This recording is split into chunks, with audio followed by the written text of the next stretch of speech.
अभी सुन रहे हैं बगैवा सिटी टीम धमाका को।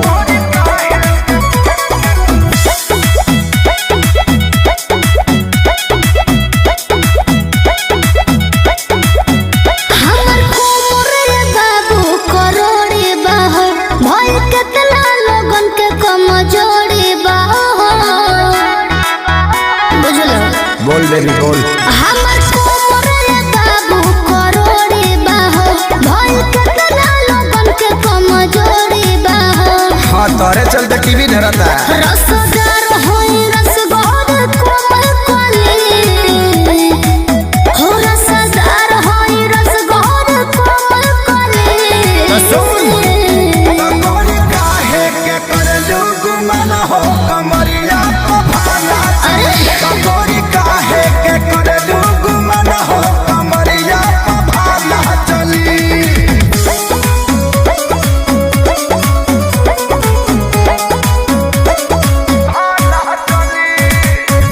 इलाका किसी का हो धमाका दिवाकर दीवाना भाई का ही होगा।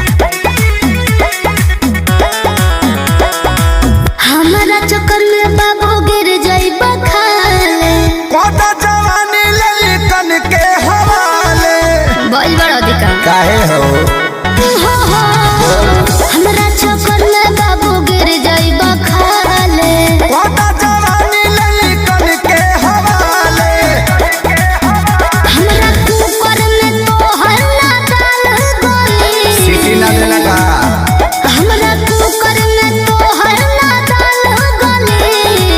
अच्छा तकोरी काहे के करलू गुमान हो कमरिया को भाला चली। तकोरी काहे के करलू गुमान हो कमरिया को भाला चली।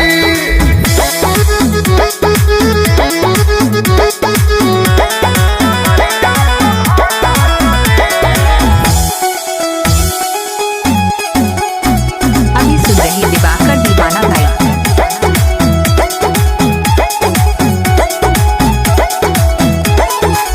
लगता कि आई बड़ा पतरा देखा के बॉडी पकड़ी तारा जाए लुटा के। अरे वाह हाँ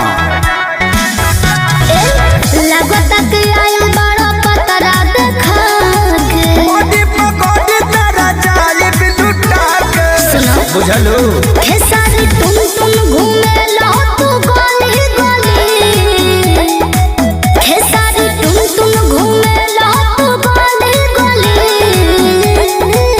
तकोरी काहे के करलू गुमान हो कमरिया को। अरे गाई कर बता तकोरी काहे के करलू गुमान हो कमरिया को। आप सुन रहे हैं दिवाकर दीवाना भाई को। ग्राम बगेवा जिला